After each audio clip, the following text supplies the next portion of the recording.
Here is the number one thing freelancers should be thankful for this Thanksgiving. I'm learning to thrive in the gig economy. Would you like to learn too? Leaving aside the usual things we're thankful for, the fact that we have family and friends and our health, which is very important during the pandemic. I think the main thing that freelancers should be thankful for this Thanksgiving is that it has helped us be better prepared for surviving this pandemic. And here's what I mean by that. There's a few reasons why I say that. Number one, if you've chosen the freelance life, you've chosen a life that you know is going to be challenging, that every day is going to be a different challenge, that there's no security in a freelance life. And I think that's very different than a lot of other people who are used to just going into an office, and whether they get any work done or not, they're going to get paid. They just have to make sure they go in and punch a clock. Well, that life changed dramatically several months ago, and there is no security, and they finally found that out. But we knew that all along as freelancers. So I think that's part of it. We were aware that things can change dramatically, and in this case, very dramatically. And I think that's part of the freelance life, and we're used to that.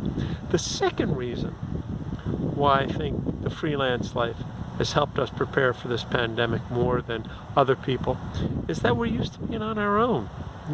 There are a lot of people that need to be in an office to be productive. They need to be around other people.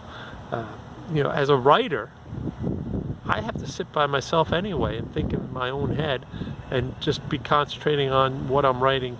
So it doesn't really matter that there's nobody around with me.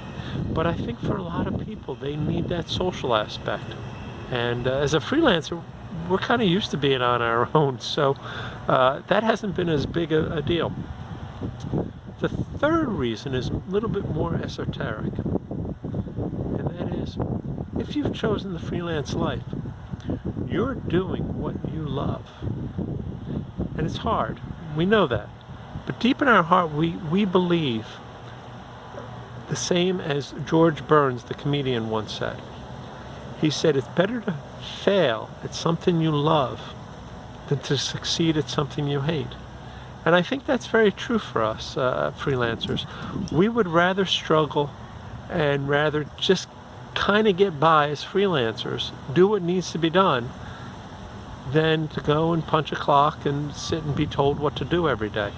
And I think that that's really become clear during the pandemic. There are a lot of people that just want the security, and they don't really care how happy they were in their jobs. They don't care how happy they were in their lives. They just want security. Whereas we as freelancers, we know security is always going to be just a little bit out of our reach. And so that's why I say, as freelancers, we should be thankful, because I think we were better prepared to handle this pandemic than a lot of other people. I hope you have a happy Thanksgiving. And if you like this message, if you think you agree with me, please hit the like and share button. YouTube would really like that. If you don't agree with me, please make a comment or two. Let me know what I'm doing wrong. Let me know what I'm saying wrong. And try to stay safe. Happy Thanksgiving. Talk to you next week. Bye.